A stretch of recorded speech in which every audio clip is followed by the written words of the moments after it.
Hello everyone. I don't know if I'm live now. Let me check for a while. Cool.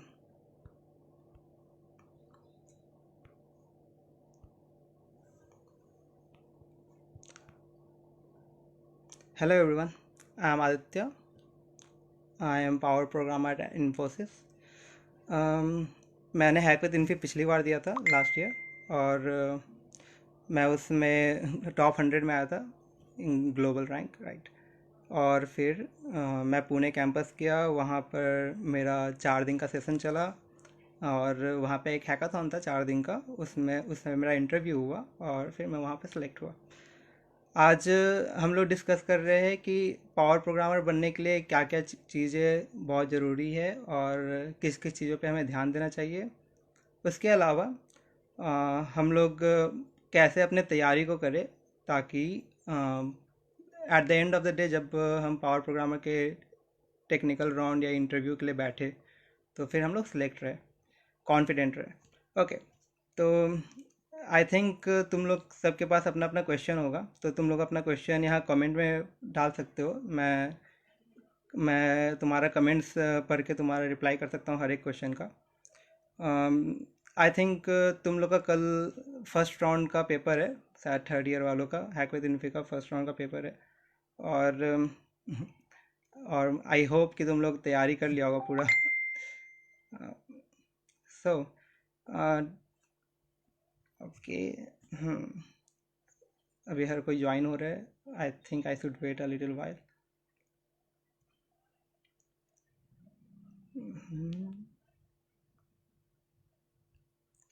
Great. तो power programmer है क्या? Power programmer basically एक power programmer just एक fancy name है specialist programmer के लिए। इन्फोसिस के अंदर उस पावर प्रोग्रामर रोल को लोग स्पेशलिस्ट प्रोग्रामर कहते हैं। उसमें होता क्या है कि आपको डायरेक्टली प्रोजेक्ट असाइन होगा या फिर आपको अच्छे से ट्रीट किया जाएगा उसके अंदर। पैकेज 8 LPA है और एक अच्छा अपॉर्चुनिटी है हर एक फ्रेशर के लिए कि ताकि आप लोग वहाँ पे जाओ एंड देन अच्छा परफॉर्म करो। लिटरली बहुत अच्छा अपॉर्चुनिटी है। सो कुछ कुछ चीज़ें जो बहुत इंपॉर्टेंट है इसके लिए वो है, पहला चीज़ कि तुम लोग का बहुत अच्छा कमांड होना चाहिए डेटा स्ट्रक्चर एल्गोरिथम पे।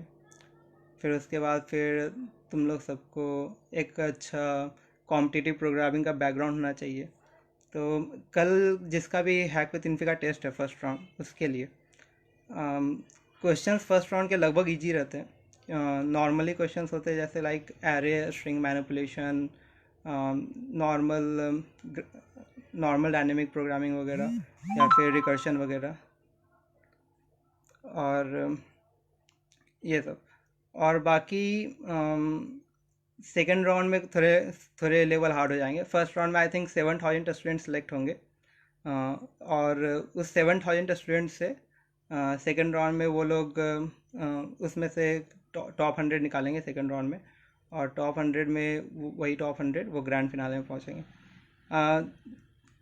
हर एक स्टूडेंट को जिसको फोकस करना चाहिए वो है कि अभी फर्स्ट राउंड क्वालिफाई करो, बहुत इंपॉर्टेंट है। फर्स्ट राउंड क्वालिफाई करने के लिए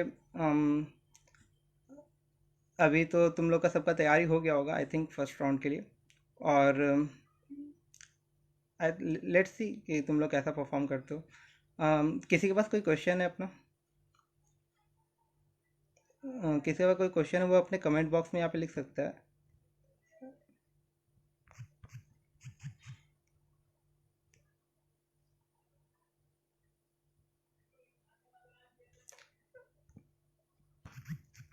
मेरा आवाज़ आ रहा है तुम लोग को? और क्या मैं विजुअल हूँ?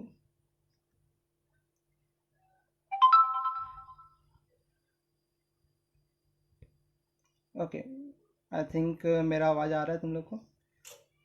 मैं फिर से एक बार अपना इंट्रोडक्शन दे देता हूँ। मेरा नाम आदित्य है। मैं इन्फोसिस में पावर प्रोग्रामर हूँ और मेरा सिलेक्शन लास्ट ईयर ही हुआ था हैक विद इन्फी के थ्रू।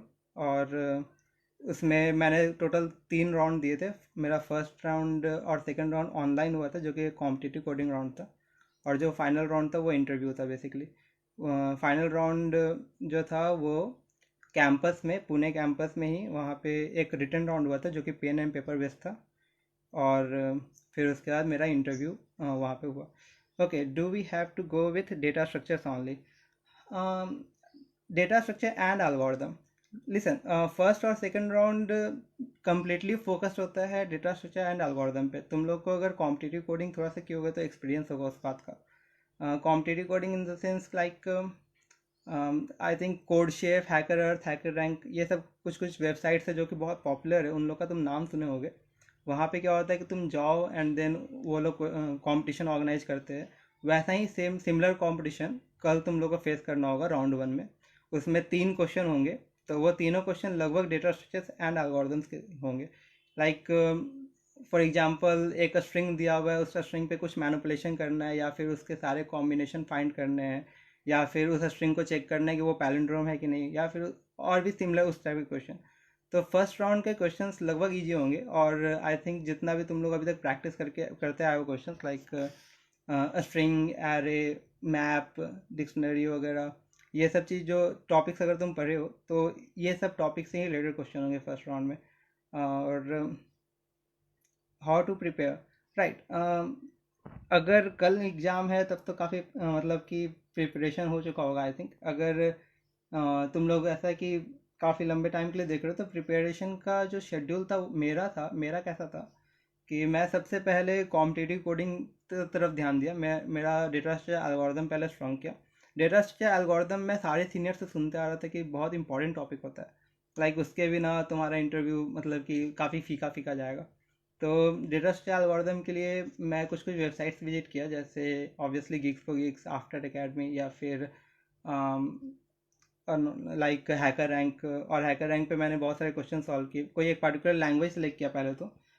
जब स्टार्ट करोगे फर्स्ट राउंड, तो उसमें तुम लोग के पास ऑप्शंस रहेंगे लाइक 30 और 40 प्रोग्रामिंग लैंग्वेजेस के। तो उसमें से तुम लोग को जो अपना प्रोग्रामिंग लैंग्वेज जो सबसे पसंद है, या फिर तुम जिस पे कोड करते हो, उसको तुमको सेलेक्ट करना है। एंड देन उस सेलेक्ट करके तो फिर तुम आगे बढ़ सकते हो और उस पर रिलेटेड जितने भी प्रॉब्लम्स है उस लैंग्वेज में तुम सॉल्व कर सकते हो। मेरा लैंग्वेज पाइथन था, मेरे को मोस्टली पाइथन पसंद था, तो मैं अपना पाइथन काफ़ी स्ट्रॉन्ग किया। और उसके बाद फिर जितने भी क्वेश्चंस थे वो सबको मैंने फिर सॉल्व करने का तरीका ढूंढा कैसे। तो मैं क्या करता था अपने तैयारी में कि मैं गिग्स फॉर गिग्स पे जाता था। और गिग्स फॉर गिग्स में practice.gigsforgigs.org एक जो साइट है, उसमें वो लोग कंपनी के बेसिस पे क्वेश्चंस डिफ्रेंशिएट किए हुए थे। तो मैं क्या करता था कि वो सारे क्वेश्चंस को एक बार फिर से गया एंड देन कोड किया, और उसके बाद उसके टेस्ट रन हुए। और फिर मेरे को रियलाइज़ होता था कि मेरा वो क्वेश्चन सबमिट हुआ या फिर नहीं, या फिर मेरा एल्गोरिदम सही था कि नहीं। जो नहीं बनता था उसके लिए एक सेपरेट ब्लॉग है गिग्स फॉर गिग्स पे, तो वो मैं पढ़ के एंड देन फिर उनसे सीखता था। Last minute preparation is like, जैसे ओके, हाँ, कल जैसे मेरा अगर पेपर रहता तो मैं क्या करता कि मैं जितने भी सारे नोट्स है, या फिर जब भी मैं कॉम्पिटिटिव कोडिंग या फिर जब नॉर्मल कोडिंग कर रहा था, तो हर बार मैं शॉर्ट नोट्स बनाता था, या फिर एक काइंड ऑफ कि जो जो मेरे वीक टॉपिक्स है उस वीक टॉपिक्स को मैं एक जगह ला के रख लेता था। और वो वीक टॉपिक्स को एक बार फिर से मैं रिवाइज करता था, क्योंकि at the end of day जब मैं कोडिंग कर रहा हूँ तो मुझे एल्गोरिदम ही सबसे ज़्यादा इम्पोर्टेंट लगेगा। और एल्गोरिदम्स मेरे दिमाग में होने चाहिए।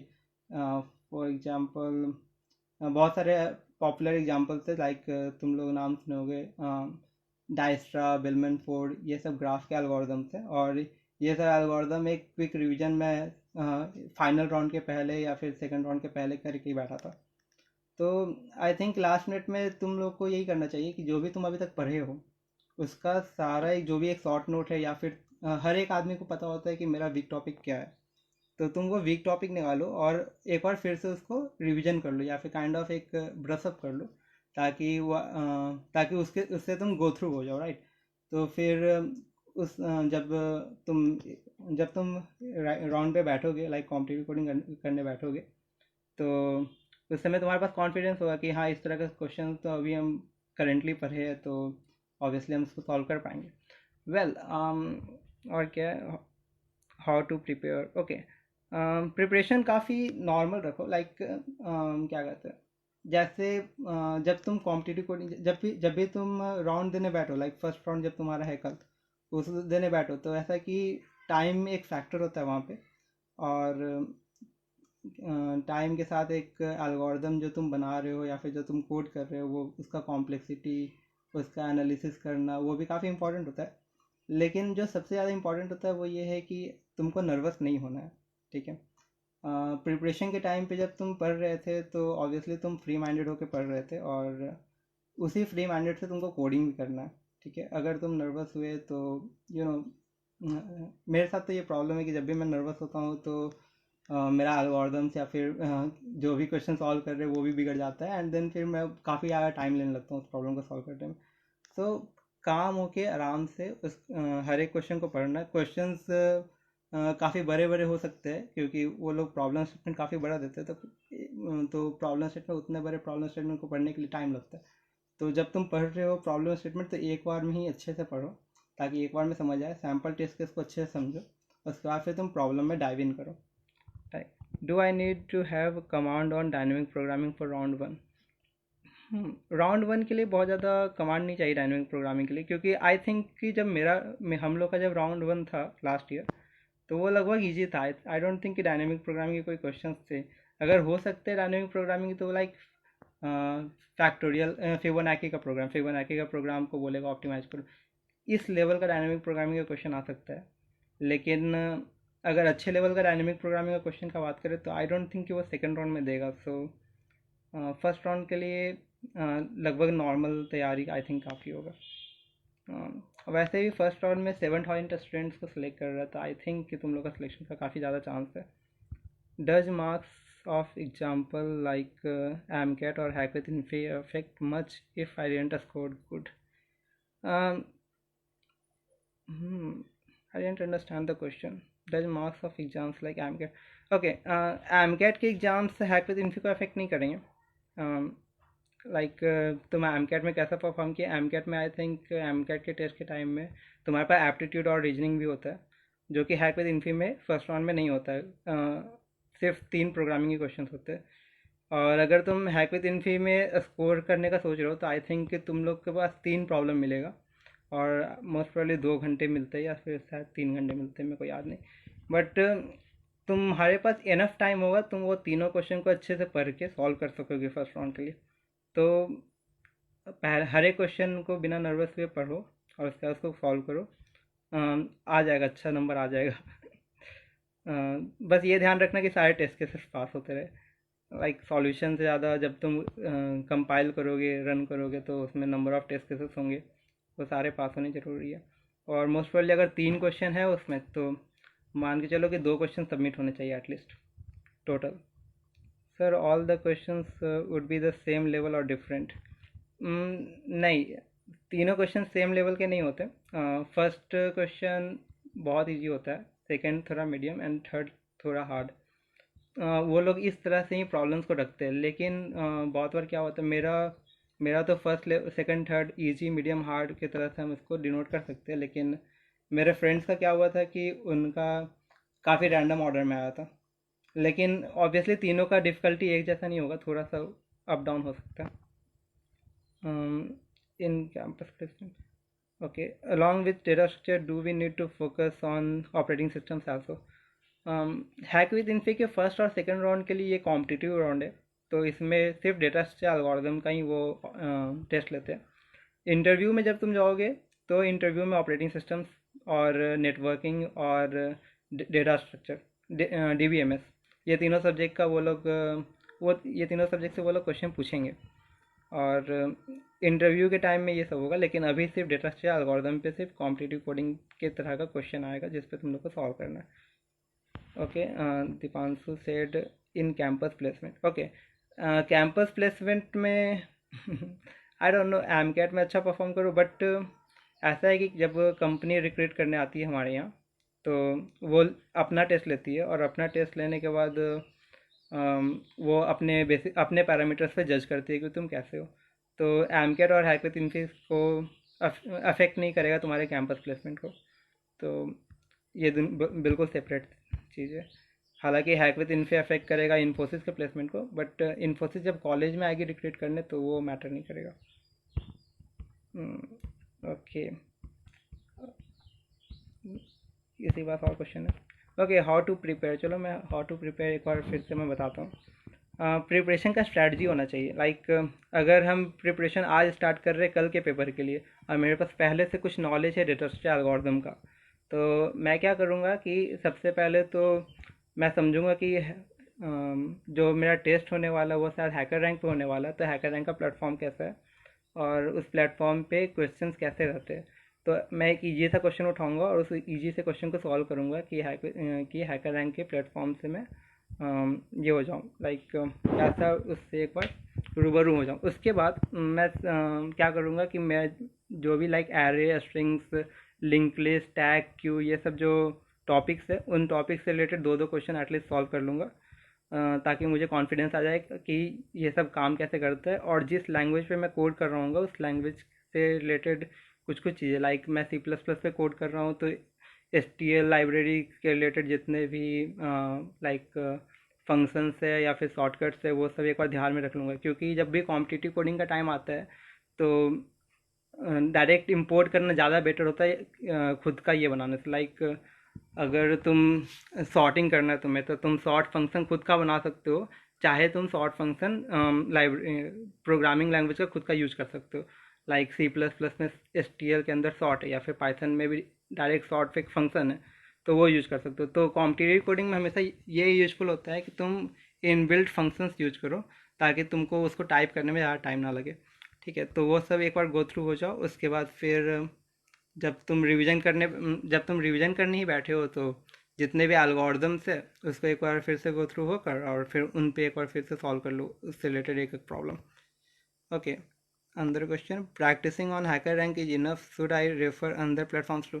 ऑफ कोर्स, लाइक जितना ज़्यादा कोड करोगे तुम उतना ज़्यादा अच्छा है तुम्हारे लिए। लाइक मैं तो हैकर रैंक इसलिए बोला क्योंकि शायद फर्स्ट राउंड हैकर रैंक पे ही होगा, या फिर जहाँ भी होगा उसका लगभग प्लेटफॉर्म हैकर रैंक जैसा ही होगा।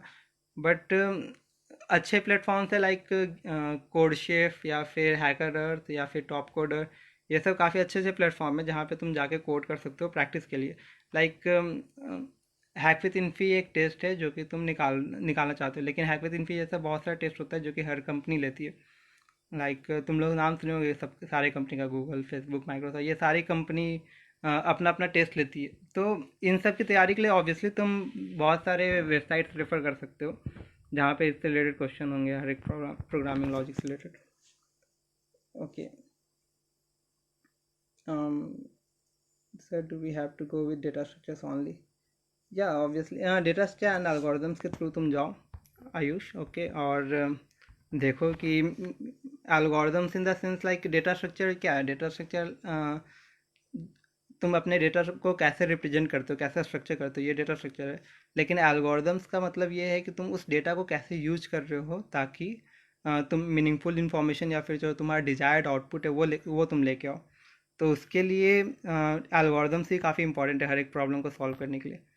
तो डेटा स्ट्रक्चर एंड एल्गोरिदम दोनों बहुत इंपॉर्टेंट है। एमकेट के मार्क्स कौन कौन सी कंपनी में अफेक्ट करता है? लिसन, आई डोंट नो कि एमकेट का मार्क्स कौन कौन सी कंपनी में इफेक्ट करता है, क्योंकि मैंने किसी कंपनी में अभी तक अफेक्ट करते हुए नहीं देखा। एमकेट के थ्रू कुछ कुछ कंपनी हायर करती है जो कि कम पैकेज पे हायर करती है, तो मुझे उनका नहीं पता। लेकिन अच्छी कंपनीज लाइक या फिर जो भी हायर पैकेज के लिए एम कर रहे हैं उनके लिए ये मैटर नहीं करेगा एमकेट का marks. Expected cut off for hack with Infy round 1, I think 3 problems होंगे। 3 प्रॉब्लम्स में से एटलीस्ट 2 प्रॉब्लम्स पूरे पूरे सबमिट होने चाहिए एक्सपेक्टेड कर राउंड 1 में। अगर राउंड 1 में अगर 3 में से 2 प्रॉब्लम पूरे पूरे सबमिट हो गए, मतलब सारे टेस्ट के पास हो गए, तो आई थिंक सिलेक्शन का काफ़ी ज़्यादा चांस है। Main topic of data structure 4, sorry I didn't understand the question. हमें is it important to know multiple languages? not for now, like if you know very well C++, okay, go with it. like अगर तुम C++ में बहुत अच्छे से आता है तो तुम जाओ C++ पे ही पूरा कोडिंग करो, लाइक 3-4 प्रॉब्लम जितने भी प्रॉब्लम है सारे C++ पे करो। लेकिन अगर तुम्हें जावा आता है तो उसी एक लैंग्वेज को सिलेक्ट कर लो। इट्स नॉट कंपलसरी कि तुम्हें 3-4 लैंग्वेज आने चाहिए, कोई मतलब का नहीं है वो। लाइक अल्टीमेटली जब तुम्हें कोड करना होगा तो वो तुम्हें सिर्फ एक ही लैंग्वेज पे कोड करना होगा। और वो तुम्हारा कोड स्ट्रक्चर नहीं देख रहे होंगे, वो बस देख रहे होंगे कि तुम्हारा टेस्ट केसेस कितना पास हुआ। हाँ, अगर तुम लोग क्वेश्चंस अगर तुम लोग जब कोड कर रहे होगे तो कोड करते समय ये ध्यान रखना कि कोड अच्छे से वेल स्ट्रक्चर्ड हो। कमेंट का ज़रूरत नहीं है, लेकिन कोड का स्ट्रक्चर अच्छे से होना चाहिए ताकि कोई देखे तो समझ पाए अच्छे से code. How to learn Java. Java, okay, Java सीखने के लिए आई थिंक मैं जब जावा सीख रहा था तो मैं क्या किया था कि मेरे पास एक वेबसाइट था। उस वेबसाइट का नाम था गिग्स फॉर गिग्स था, और हैकर रैंक था। ओके, हैकर रैंक से मैंने क्या किया कि जावा के क्वेश्चन सॉल्व करने स्टार्ट किया। हैकर रैंक में प्रैक्टिस के सेशन में एक कंप्लीट सेक्शन है जावा के लिए। तो मैं जावा वहाँ से सॉल्व करना स्टार्ट किया। और एक बुक थी मेरे पास, ब्लैक बुक जावा के नाम का। तो वो ब्लैक बुक के अंदर जावा के काफ़ी अच्छे मतलब सारे टॉपिक्स को काफ़ी अच्छे से डिस्क्राइब किए हुए था। तो मैं वहीं से पढ़ा एंड देन फिर वहाँ पे क्वेश्चन सॉल्व कर, धीरे धीरे क्वेश्चन सॉल्व करने के साथ मेरा जावा ठीक ठीक हो गया। तो बेसिकली सबसे ज़्यादा इंपॉर्टेंट है कि तुम जो भी लैंग्वेज सीख रहे हो उस लैंग्वेज पे तक अगर तुम ज़्यादा से ज़्यादा क्वेश्चन सॉल्व करोगे तो वो लैंग्वेज तुम्हारा स्ट्रांग भी होगा और साथ में तुम्हारा एल्गोरिदम भी स्ट्रांग होगा। तो अल्टीमेटली जब तुम कॉम्पिटिटिव कोडिंग करने बैठोगे तो तुम्हें उसी लैंग्वेज में ही काफ़ी कंफर्टेबल लगेगा कोड करना। राइट,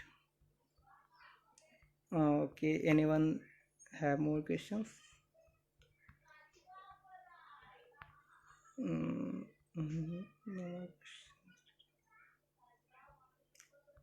डेटा स्ट्रक्चर्स का मेन टॉपिक क्या है?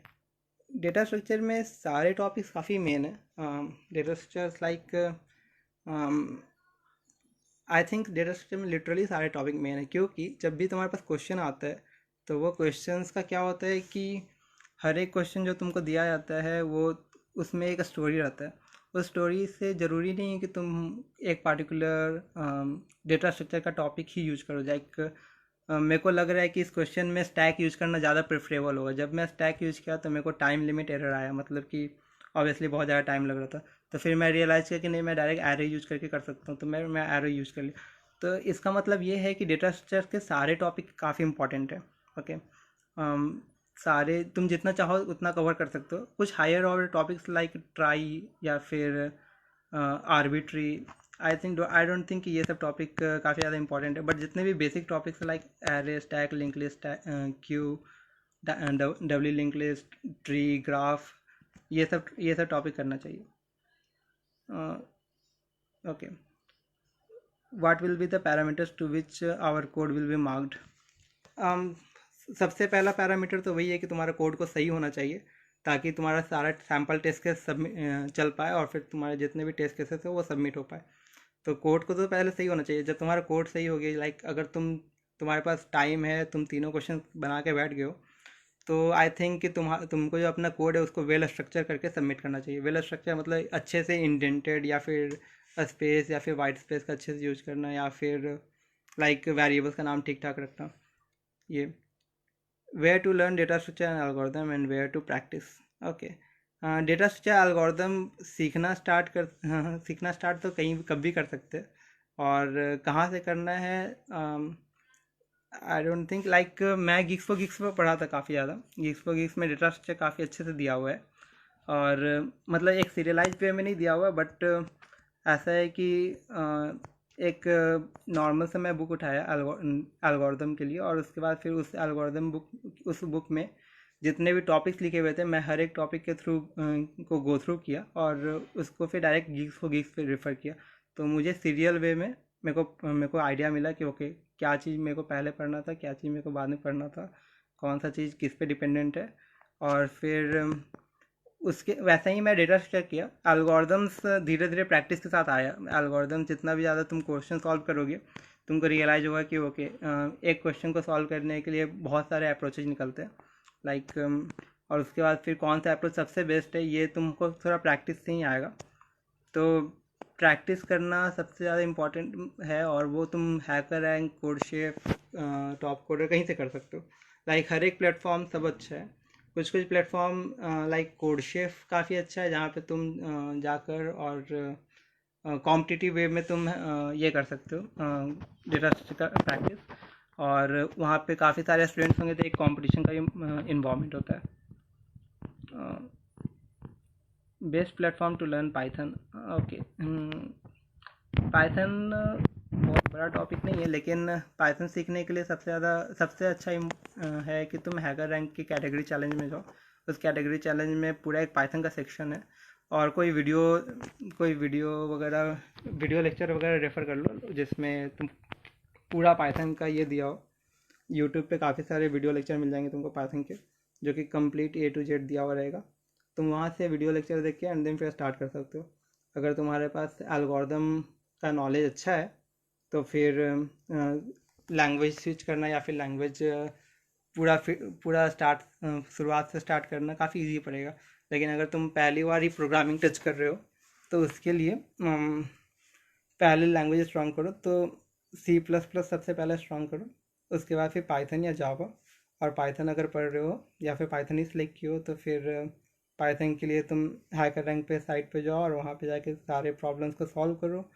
लेकिन जब भी तुमको कोई कॉम्पिटिटिव कोडिंग का प्रॉब्लम मिले तो तुम ट्राई करो उसको पाइथन में सॉल्व करने का। और उसके बाद फिर तुम्हारे पास एक नोट्स होना चाहिए पाइथन के लिए, उस नोट्स से तुम हमेशा टाइम टू टाइम रिवाइज करते रहो। Is it important to learn any technology for campus placement like ML? Um, I don't think so.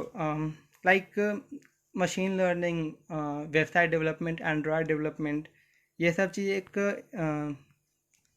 एक एडिशनल पैरामीटर है तुमको जज करने का। लेकिन अगर कैंपस प्लेसमेंट में बैठ रहे हो तो कैंपस प्लेसमेंट में जो चीज़ सबसे इम्पॉर्टेंट है वो है तुम्हारे पास एप्टीट्यूड का नॉलेज, एप्टीट्यूड अच्छा होना चाहिए। उसके बाद फिर तुम्हारे पास डेटा स्ट्रक्चर एल्गोरिदम, और फिर जो तुम्हारे कोर सब्जेक्ट्स है like operating system, computer network and DBMS, ये स्ट्रांग होना चाहिए। ऊप्स का नॉलेज होना चाहिए अच्छे से, और उसके बाद फिर तुम जिस लैंग्वेज में कोड करते हो उस लैंग्वेज का काफ़ी ज़्यादा कमांड होना चाहिए। ठीक है, उसके बाद फिर जब ये सब चीज़ हो गया तो तुम्हारे पास थोड़ा सा कॉम्पिटिटिव कोडिंग का नॉलेज होना चाहिए, और उसके बाद फिर तुम machine learning application, Android application development या फिर वेबसाइट डेवलपमेंट ये सब पे स्विच करो तो ज़्यादा बेटर है। और ज़्यादा मैटर नहीं करता ML, और इनफैक्ट बहुत सारे कैंपस प्लेसमेंट के टाइम पे ML वो प्रेफर भी नहीं करते। उनके लिए ऐसा चाहिए होता है कि बेसिकली वो स्टूडेंट्स को फ़िल्टर करना चाहते हैं इस बेसिस पे, ताकि उनको रियलाइज़ हो कि तुम जल्दी सीख सकती हो, या फिर जब भी तुम उस कंपनी के अंदर जाओगी तो तुम्हारे पास ऐसा माइंडसेट हो कि तुम कोई भी चीज़ को जल्दी ग्रास्प कर सको। उनका बस यही एम होता है, इसी को फिगर आउट करना। According to you which language is more easy, Python, Java और ओके। लैंग्वेज तो सबका अपना अपना होता है। मेरे को जावा बहुत मुश्किल लगता है दैन पाइथन, लेकिन मेरे फ्रेंड्स में है कुछ लोग वो उनको जावा काफ़ी अच्छा लगता है पाइथन से, तो ये सबका अपना प्रेफरेंस है। आई थिंक मेरे हिसाब से पाइथन ईजी है। Sir only Python will be sufficient for campus? No no no, I don't think so. कोई एक object oriented programming language strong होना चाहिए, मोस्ट प्रोबेबली C++ या जावा, ये दोनों में से कोई एक करना ज़रूरी है।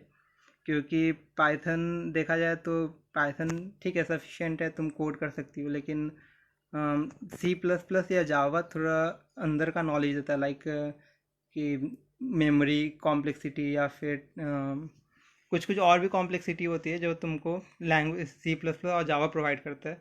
लाइक पाइथन में कोई कुछ भी चीज़ करना बहुत ईजी है, लेकिन वो इंटरनली कैसे हैंडल हो रहा है इसका आइडिया हमें C++ और जावा के थ्रू ही लग पाता है जब तुम C++ में कोड करोगे तो आई थिंक C++ करना ज़्यादा अच्छा पहले चाहिए।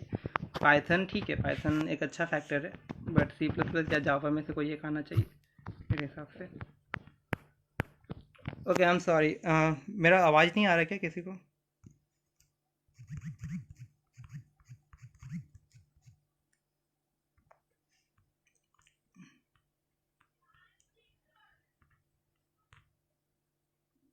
ओके।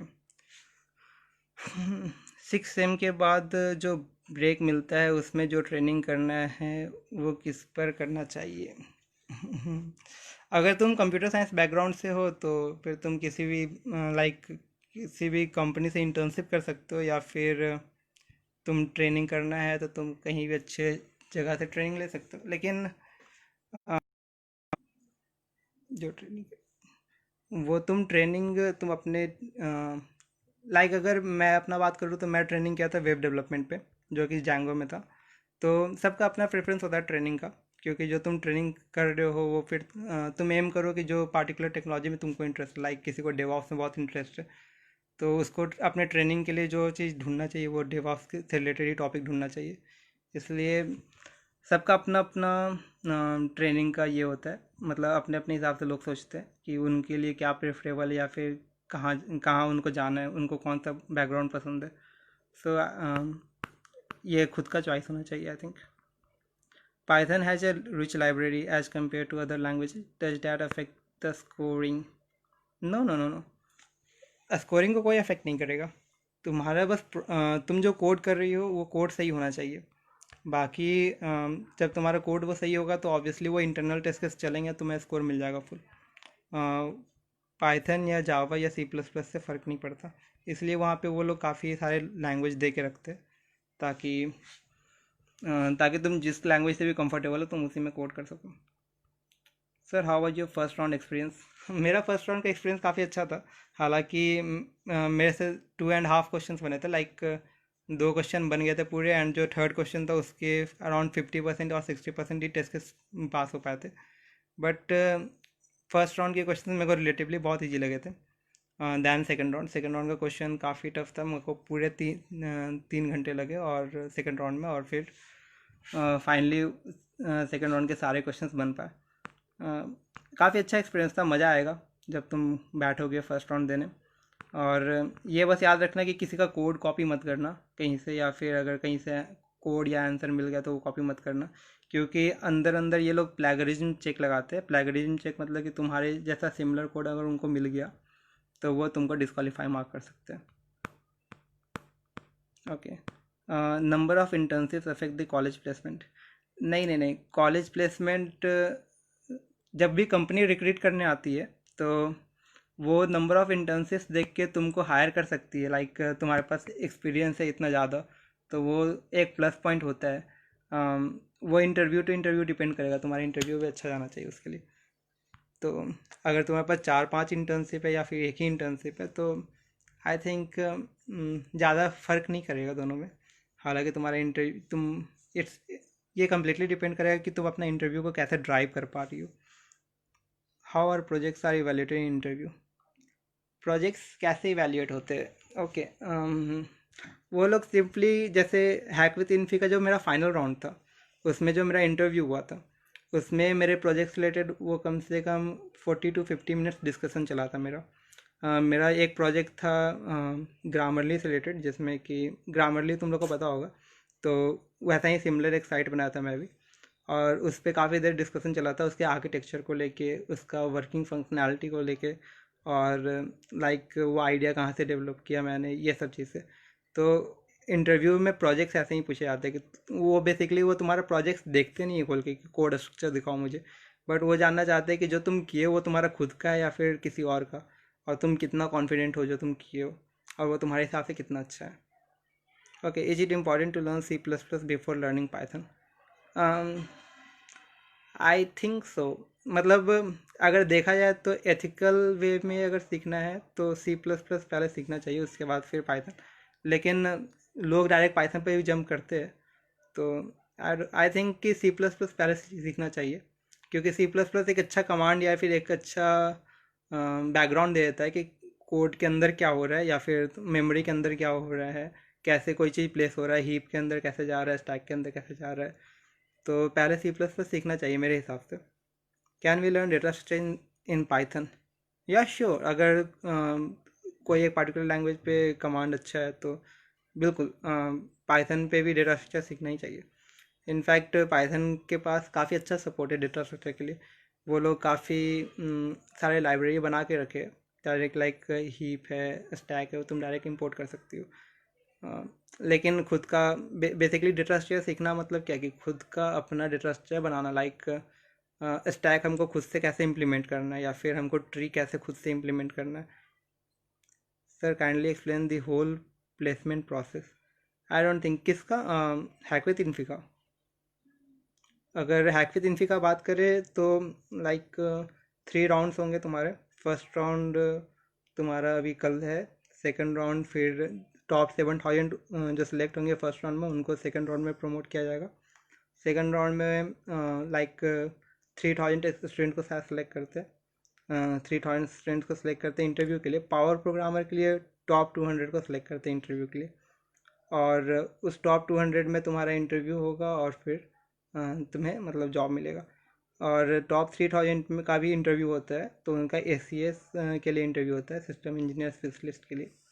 और उसके बाद फिर उनका पैकेज 5 LP होता है। प्लेसमेंट प्रोसेस काफ़ी सिंपल है उनका। लाइक तुम जाओ, जैसे ही तुम्हारा फर्स्ट और सेकंड राउंड तुम क्वालिफाई करोगे तो थर्ड राउंड के लिए वो एक रिटन पेपर लेंगे। लाइक एक नॉर्मल सा प्रॉब्लम देंगे जिसको तुमको पेन एंड पेपर पे सॉल्व करना होगा। वो नॉर्मल सा प्रॉब्लम नहीं होता, अच्छे लेवल का प्रॉब्लम होगा, और उस पर तुमको पेन एंड पेपर पे सॉल्व करना होगा। उसके बाद फिर तुम उस इंटरव्यू में उस प्रॉब्लम को समझाओ कि तुम कैसे उस अप्रोच तक पहुँचे, और फिर उसका टाइम कॉम्प्लेक्सिटी, स्पेस कॉम्प्लेक्सिटी, या फिर कुछ भी और डिस्कशन चलेगा उस प्रॉब्लम पे। और उसके बाद फिर तुम्हारे प्रोजेक्ट्स और तुम्हारे पास्ट नॉलेज के बारे में पूछे जाएंगे। उसके बाद फिर एक HR राउंड होगा। HR राउंड में तुम्हारे कंपनी से रिलेटेड या फिर तुम्हारे पैसन से रिलेटेड कुछ कुछ क्वेश्चन होंगे, एंड देन फिर तुम सेलेक्ट या रिजेक्ट होते हो। Data structure is important. Data structure is very important. Like अगर तुम कंप्यूटर साइंस बैकग्राउंड में हो और तुम्हें IT सेक्टर में जॉब चाहिए, तो डेटा स्ट्रक्चर सच में इम्पॉर्टेंट है, क्योंकि आजकल लोग एल्गोरिदम के पीछे ही जा रहे हैं। लाइक एल्गोरिदम्स काफ़ी एक इम्पॉर्टेंट फैक्टर होता है अगर तुम अच्छे कंपनीज के इंटरव्यू की बात करो तो इंटरव्यू पॉइंट ऑफ व्यू से डेटा स्ट्रक्चर इम्पॉर्टेंट है।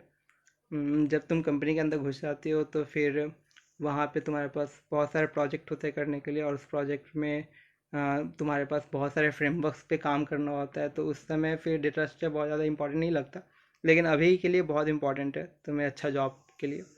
मतलब लाइक तुम्हारे सारे इंटरव्यू में डेटा स्ट्रक्चर तो पूछे ही जाएंगे, guaranteed.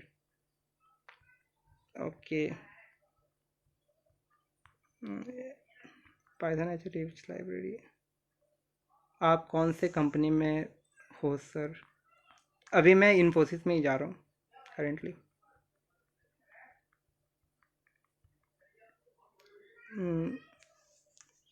Which book was that? I don't know which book was that sir. How was your first round experience? I think मैं समझा चुका हूँ ये। Complexity of a program matters on hack with Infy. हाँ, hack with Infy में program का complexity matter करता है। लाइक उनके पास जो भी प्रॉब्लम स्टेटमेंट्स होते हैं वो ऐसे होते हैं कि कोई भी एक नॉर्मल सा प्रॉब्लम दे दिया जो कि order of n square, order of n log n तीनों में सॉल्व हो सकता है। तो वो क्या करते हैं, वो अपने टेस्ट केसेस को अलग अलग बांट देते हैं, ताकि वो चाहते हैं कि तुम सबसे बेस्ट एल्गोरिदम लगाओ, like order of n example के लिए। तो टाइम कॉम्प्लेक्सिटी सच में इंपॉर्टेंट है हैक विद इन्फी में। प्रोग्राम का कॉम्प्लेक्सिटी मैटर करेगा हैक विद इन्फी में। और फर्स्ट राउंड में तो शायद तुम नॉर्मल अप्रोच में लगाओ तो तुम्हारे कुछ कुछ टेस्ट चल जाए। सेकेंड राउंड में तो बिल्कुल ही मैटर करेगा। What should be focus more on algorithms? Algorithms में सबसे ज़्यादा फोकस जो चीज़ करना चाहिए वो है कुछ कुछ बहुत फेमस एल्गोरिदम है। लाइक तुम लोग नाम सुने होंगे किसका, ग्राफ्स के एल्गोरिदम्स का, या फिर एरे के एल्गोरिदम्स का। कैडेंस एल्गोरिदम हो गया तुम्हारा, या फिर डाइस्ट्रा हो गया। बहुत सारे एल्गोरिदम्स है, वो सब एल्गोरिदम काफ़ी इंपॉर्टेंट है, तो वो सब पे फोकस करना चाहिए। इनफैक्ट जब तुम्हारे पास नया क्वेश्चन है सॉल्व करने के लिए, तो उस नए प्रॉब्लम को सॉल्व करने के लिए तुम्हारे पास बहुत सारे अप्रोच होंगे।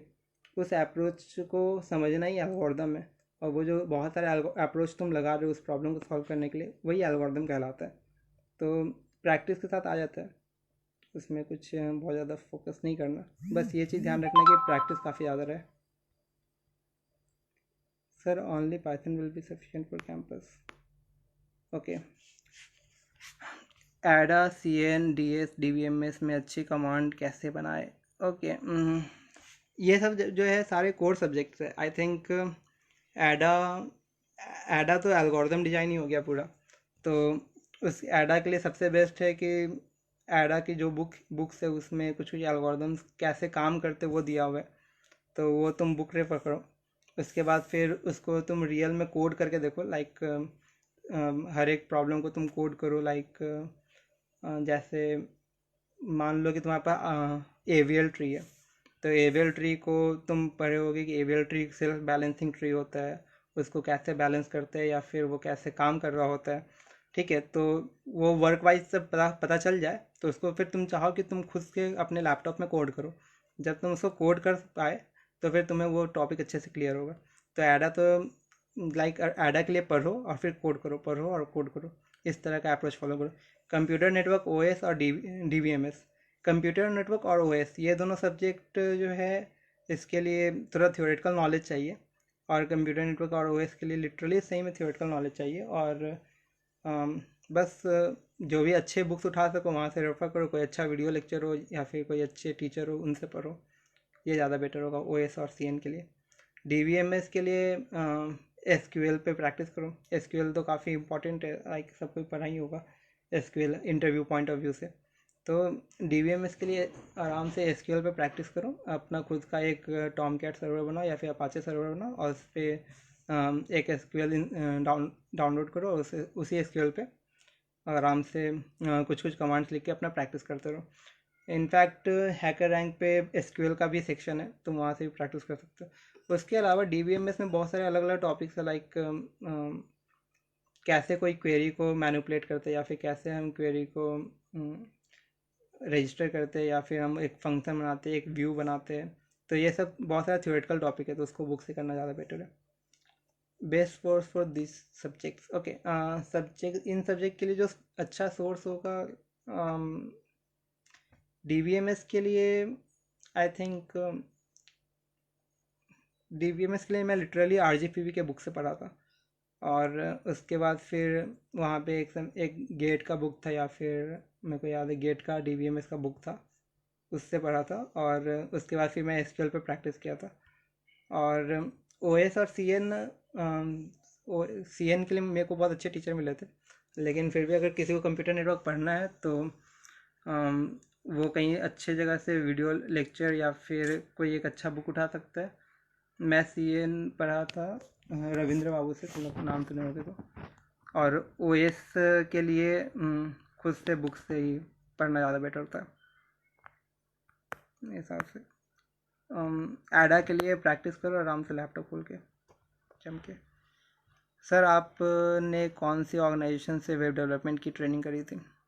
क्यूएलएस एकेडमी नाम था, भोपाल में ही है क्यूएलएस एकेडमी। ये एक एजुकेशनल कंपनी है जो कि एआई पे काम कर रही है, और उनका एम है कि जितने भी स्टूडेंट्स हैं उनको एक एआई लर्निंग के थ्रू, मतलब लाइक जितने भी नर्सरी से लेकर 12th तक के स्टूडेंट्स हैं उनको एआई लर्निंग के थ्रू एक ये पढ़ा है। तो वहाँ पे 2-3 इंटरफेस मेरे को डेवलप करना था जो कि बहुत सारे इंस्टीट्यूट्स को कोलैबोरेट करता। तो मेरा इंटर्नशिप वहीं से था वेब डेवलपमेंट का, QLS academy. What should to prepare it, what source to prepare it, okay. I don't understand Chandra. Rajendra, I didn't understand the question. What source for what? I didn't. Ashish, how much important these topics are, like tree, Fenwick tree, because they are little bit complicated. Yeah, obviously, tree and Fenwick tree are little bit complicated. I I think that Fenwick tree or what do I say? Try are not that much complex, but try तो एक काफ़ी अच्छा topic है, try का बहुत ज़्यादा use case है। ठीक है, तो तुम ट्राई तो पढ़ना चाहिए, लेकिन अगर देखा जाए तो competitive coding point of view से ट्राई और फेनविक ट्री बहुत ज़्यादा नहीं पूछा जाता, तो ट्राई एंड फेनविक ट्री को तुम नेग्लेक्ट कर सकते हो। लेकिन अगर तुम बहुत अच्छे कंपटीशन में बैठ रहे हो, लाइक अभी गूगल का किक स्टार्ट चल रहा था, तो उसमें एक जो क्वेश्चन था वो ट्राई का था, तो कभी कभी यूज आ जाता है। तो इसलिए नॉलेज रखो ट्राई और इसका, लेकिन यू कैन एक्सपेक्ट कि ये सब क्वेश्चन अभी ट्राई और फेनविक ट्री से नहीं आएगा हैकाथन पे के राउंड 1 में। आपने गेट की प्रिपरेशन की थी? नहीं, मैंने गेट का प्रिपरेशन नहीं किया था। मेरे को हमेशा से ये था कि डायरेक्टली मैं जॉब ही लूँगा। Any online website for learning ADA and OS? Okay, let me check. ADA और ओएस के लिए ऑनलाइन वेबसाइट्स है। आई डोंट नो, ओएस के लिए तो मेरे को याद नहीं। चेक। एडा के लिए तुम तैयारी करो आराम से। एल्गोरिदम्स डेटा ये जीएफजी पे अच्छे से ये दिया हुआ है। एडा के लिए सारे जो भी इम्पोर्टेंट एल्गोरिदम्स है उसके लिए तुम या तो कोई बुक उठा सकते हो एडा के लिए, और उसमें क्या होगा कि अच्छे से बुक में सीरियलाइज वे में टॉपिक्स दिए होंगे, और वो टॉपिक को तुम डायरेक्टली इंटरनेट से पढ़ सकते हो। हर एक टॉपिक को ऐसे सर्च कर करके गिक्स पे सारे टॉपिक मिल जाएंगे। लेकिन ओएस के लिए आई डोंट नो, ओएस के लिए सबसे बेस्ट होगा कि तुम कोई बुक से पढ़ो। बुक सबसे अच्छा होगा। लेकिन हम श्योर नहीं है क्योंकि मैं ओएस सिर्फ बुक से पढ़ा था और मेरे को वहीं से नॉलेज आया। बाकी मेरे फ्रेंड्स इतने अच्छे थे, मेरे रूममेट्स, वो मेरे को आधा पढ़ा दिए थे। Have you done any NPTEL course? हाँ, मैंने 2-3 एनपीटीईएल का कोर्स करा था। एक मशीन लर्निंग में, एक एडा में, और एक डेटा स्ट्रक्चर इन पाइथन। मेरा 3 एनपीटीईएल का कोर्स था। बट लिटरली देखा जाए तो वो बहुत ज़्यादा इंपॉर्टेंट फैक्टर नहीं है तुम्हारे इंटरव्यू में सिलेक्शन के लिए। बस ऐसा है कि तुमको कॉन्फिडेंस देता है कि हाँ, तुम्हारी ये सब चीज़ स्ट्रांग है। ओके, हैक विथ इन्फी से रिलेटेड और कोई क्वेश्चन है किसी के पास?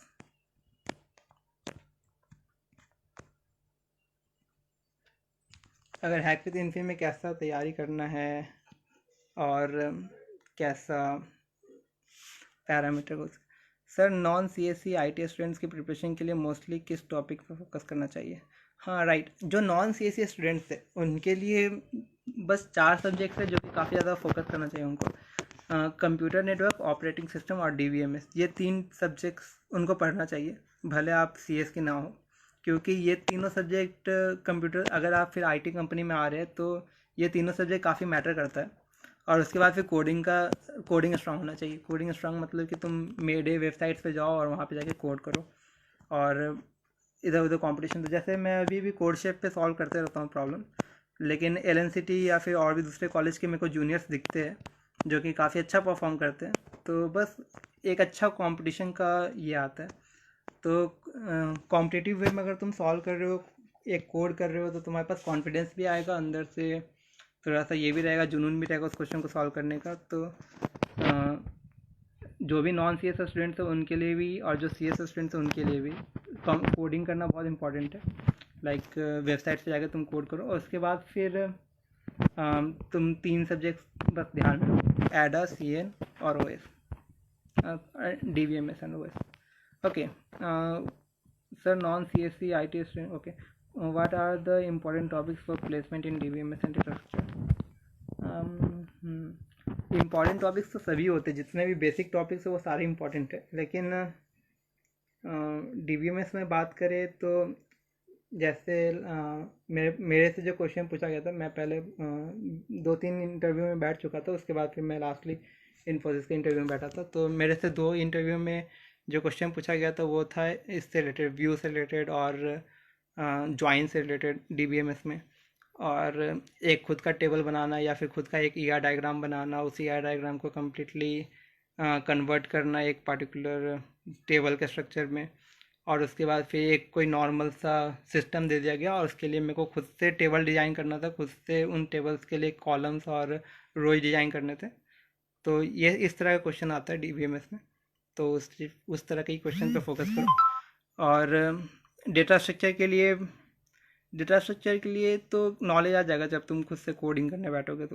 तो लाइक डेटा स्ट्रक्चर के लिए तुम जितने भी प्रॉब्लम्स है अलग अलग वेबसाइट पे वहाँ से जाके कोड करो, और फिर लाइक एरे हो गया, लिंक लिस्ट, टैग, क्यू, ये सब तो टॉपिक्स काफ़ी इंपॉर्टेंट है। इंटरव्यू में डायरेक्ट क्वेश्चन आ सकता है कि like how to reverse a link list, या फिर एरे को कैसे मैनिपुलेट कर सकते हैं, या फिर एरे पे मर्ज सॉर्ट कैसे लगा सकते हैं, क्विक सॉर्ट क्या होता है। बहुत सारे टॉपिक्स निकलते हैं, बहुत सारे क्वेश्चंस निकलते हैं। तो ये सब क्वेश्चंस और टॉपिक्स मतलब डेटा स्ट्रक्चर के अंदर है। तो तुम धीरे धीरे जैसे जैसे कोड करोगे तुम्हारे अंदर कॉन्फिडेंस आ जाएगा। तो जाओ कोई सा बुक खोलो या फिर तुम एक पर्टिकुलर वेबसाइट विजिट करो, लाइक गिग्स फॉर गिग्स पे ही जाओ, उस पर काफ़ी सारा कंटेंट है। और डेटा स्ट्रक्चर सर्च करना, उसमें सारे टॉपिक्स आ जाएंगे, हर एक टॉपिक के अंदर काफ़ी सारे प्रॉब्लम्स आ जाएंगे। हर एक प्रॉब्लम को तुम 2-2 या 3-3 हर एक टॉपिक से रिलेटेड तुम जितने भी ब्लॉग्स है उसको पढ़ लो, तो तैयारी हो जाएगा I think. Only C language enough for placement. Okay, C language भी इनफ है प्लेसमेंट के लिए। सी लैंग्वेज इनफैक्ट काफ़ी अच्छा है। सी लैंग्वेज अगर तुम्हें अच्छे से आता है तो लिटरली वो इनफ होगा प्लेसमेंट के लिए, क्योंकि जब इंटरव्यूअर तुमको बोलेगा कोड करो पेन एंड पेपर पे, वहीं का वहीं इंटरव्यू में कोड करवाएगा, तो तुम सी लैंग्वेज में अगर कर पा रहे हो तो उनको कोई प्रॉब्लम नहीं उस बात का।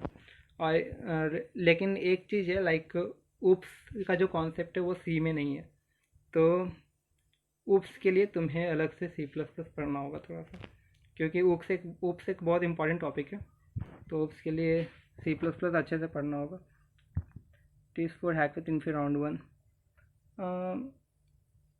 कोड का स्ट्रक्चर अच्छे से रखना, सारे क्वेश्चंस को टाइम पे सॉल्व करो, लाइक जितने भी आवर्स का क्वेश्चन है उसमें 3 क्वेश्चन होंगे, तो ट्राई करो कि फर्स्ट क्वेश्चन को अच्छे से पढ़ो, ठीक है। क्वेश्चन पढ़ने के बाद फिर क्वेश्चन को जो समझ में आ जाए, एक अपने साथ रफ कॉपी लेके बैठो, और क्वेश्चन अच्छे से समझ में आ जाए तो उसको फिर एक एल्गोरिथम डेवलप करो और उसके बाद उसको कोड करना स्टार्ट करो। कोड के बीच में अगर कोई दिक्कत आ रहा है, जैसे या फिर लाइक कोई लॉजिक मेरे को समझ में नहीं आ रहा, या फिर मैं आगे का सिंटैक्स भूल गया प्रोग्रामिंग लैंग्वेज का, तो उस केस में फिर तुम दूसरे क्वेश्चन पे स्विच करो और दूसरे क्वेश्चन में बैठ के उसको सॉल्व करो।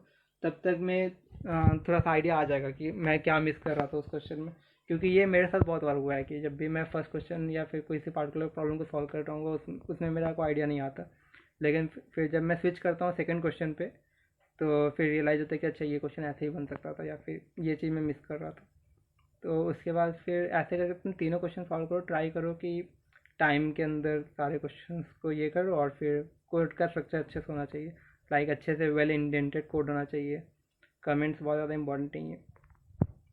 विच topics are most focus in round 1 hack with Infy C language. Language पे तो फ़र्क नहीं पड़ता, राउंड 1 में हैक विद इन्फी में तुम्हारे पास 3 क्वेश्चन आएंगे, तुम किसी भी लैंग्वेज में सॉल्व करो, वो फ़र्क नहीं पड़ेगा। और सारे टॉपिक्स इंपॉर्टेंट है वैसे तो, लेकिन राउंड 1 के लिए बेसिक टॉपिक्स जो भी है, लाइक जितने भी normally array manipulation, string manipulation, link list, ये सब जा सकता है, लाइक ये सब टॉपिक नहीं जाएगा, trie, generic tree, Fenwick tree, arbitrary, ये सब टॉपिक नहीं जाएगा, लेकिन कुछ बेसिक टॉपिक्स जाएगा। तो राउंड 1 के लिए array, string, map, dictionary, hash maps वगैरह, सेट्स, और ये सब डेटा स्ट्रक्चर के टॉपिक है, ये सब टॉपिक का नॉलेज होना चाहिए।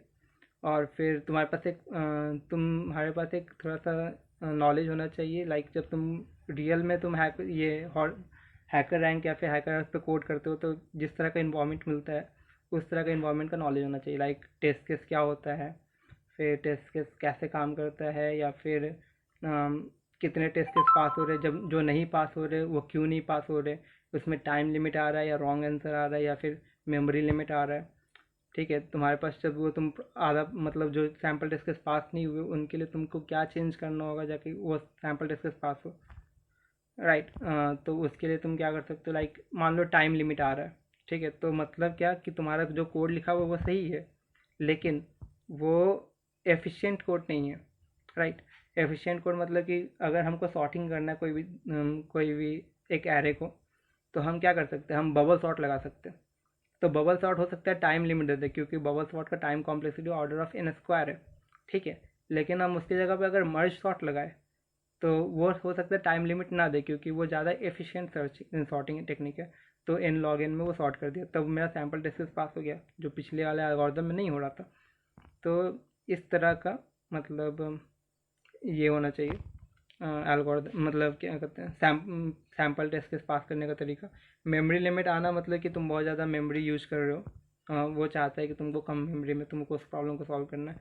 लाइक मेमोरी का मतलब क्या कि इनपुट दिया हुआ, उस इनपुट के लिए हम उतना साइज़ का एरे बना दिए, मान लो हम 10 to the power 10 साइज़ का एरे बनाने की कोशिश कर रहे हैं, तो ये मेमोरी लिमिट एरर देगा। Is Java important for placement?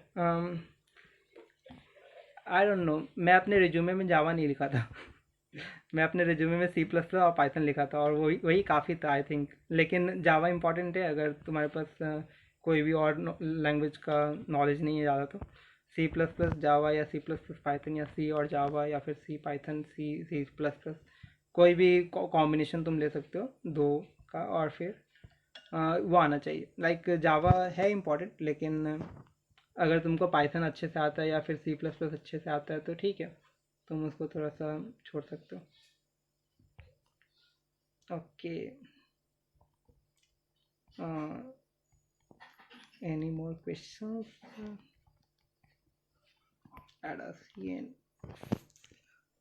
How to make your CV good? तुम एनपी तुम कोरा पे जाओ, कोरा पे बहुत सारे सैम्पल सीवी मिल जाएंगे तुमको, जो कि अच्छे अच्छे सीवी है। मतलब तुम्हारा सीवी ऐसा होना चाहिए जिसमें कि हर एक चीज़ तुम अपने बारे में, जितना भी अकॉम्प्लिशमेंट है तुम्हारा या फिर तुम्हारे पास जितना भी नॉलेज है, तुम अच्छे से डिमॉन्स्ट्रेट कर सको। उसके अलावा तुम्हारे पास प्रोजेक्ट्स तुमने जितने किए अभी तक, उसका नॉलेज उसमें अच्छे से लिखा हुआ हो। तो सीवी बनाना का टेक्निक जो भी है, या फिर वो तुम यूट्यूब से देख सकते हो या फिर तुम कोरा पे पढ़ सकते हो कि तुम्हारे टेक्निकल सीवी के लिए क्या क्या चीज़ इंपॉर्टेंट है। ध्यान रखना कि सीवी एक पेज से ज़्यादा का ना हो। लोग दो दो पेज का पहुंचा देते हैं, 1.5 पेज का ही पहुंचा देते हैं, लेकिन ट्राई करना उसको एक पेज के अंदर रखने का। 2 कॉलम 1 कॉलम कोई सा भी फॉर्मेट चलेगा सीवी के लिए।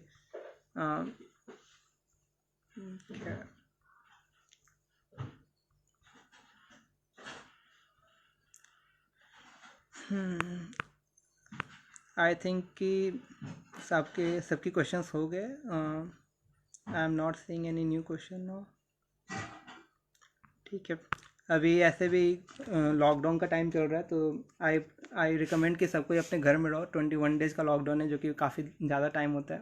तो 21 डेज़ के लिए अपने पास और सॉफ्टवेयर इंजीनियर के लिए कुछ नहीं है, एक रूम में बैठना है और लैपटॉप ऑन करना है, और फिर जितने भी कोई भी पार्टिकुलर टॉपिक या फिर कोई भी पार्टिकुलर फ्रेमवर्क सीख सकते हो तुम 21 डेज़ में, या फिर अपने कॉम्पिटिटिव कोडिंग को काफ़ी स्ट्रॉन्ग कर सकते हो।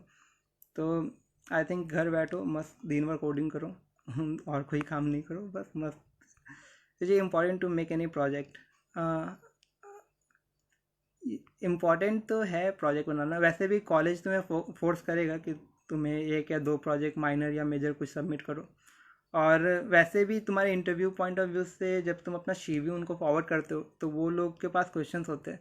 तो जैसे इंटरव्यूअर क्या करता है, इंटरव्यूअर तुम्हारा सीवी देख के जो तुम्हारा सबसे इंपॉर्टेंट, लाइक जो भी तुम उसमें लिखी होगी, तुम्हारा ये लैंग्वेज स्ट्रांग है, तो उस लैंग्वेज से रिलेटेड वो क्वेश्चन पूछता है। उसके बाद फिर जब तुम वो क्वेश्चन बता दी, तो उसके बाद वो ढूंढता है कि तुमने कौन कौन से प्रोजेक्ट किए या इंटर्नशिप किए। तो प्रोजेक्ट से रिलेटेड वो क्वेश्चन पूछता है, और इंटर्नशिप से रिलेटेड वो क्वेश्चन पूछता है। तो आई थिंक प्रोजेक्ट्स एटलीस्ट होने चाहिए, दो दो प्रोजेक्ट्स होने चाहिए रिज्यूमे में तुम्हारे। और उसके बाद वो प्रोजेक्ट ऑब्वियसली तुम्हारा ही होना चाहिए, अच्छे से समझ के उसको बनाना। लाइक जो भी टेक्नोलॉजी तुमको आता है, उसी टेक्नोलॉजी पे कोई सा भी एक नॉर्मल सा ही प्रोजेक्ट बनाओ, तो वो चलेगा, लेकिन होना चाहिए कुछ भी।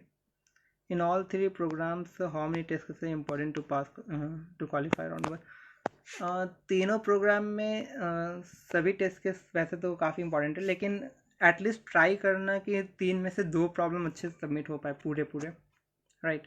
क्वेश्चंस के लेवल इजी होंगे, और टोटल 7,000 तक स्टूडेंट सिलेक्ट हो रहे हैं, लेकिन वो जब जो बैठते हैं वो शायद 1 लाख से ज़्यादा स्टूडेंट बैठते हैं फर्स्ट राउंड के लिए। तो ट्राई करना कि 3 में से 2 क्वेश्चन पूरे पूरे सबमिट हो जाए।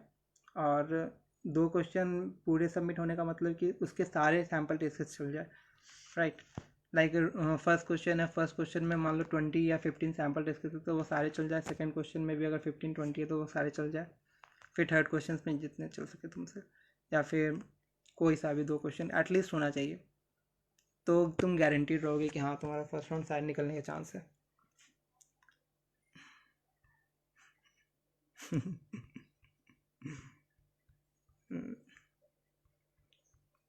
ओके, लेट्स सी और questions. Okay, I don't think कि और कोई क्वेश्चन है। तुम लोग का 2 और सेशन कंडक्ट होगा, एक 5 बजे से जो कि अक्षय सर कंडक्ट करेंगे, और एक 9 बजे से जो कि अभिषेक कंडक्ट करेगा।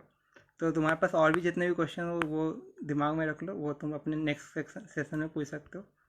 ठीक है। आई थिंक तुम लोग को सब पॉइंट क्लियर हो गया हो, आई होप सो। और okay then, I just say best of luck for your tomorrow's paper, and आराम से चिल्ड आउट होके पेपर देना।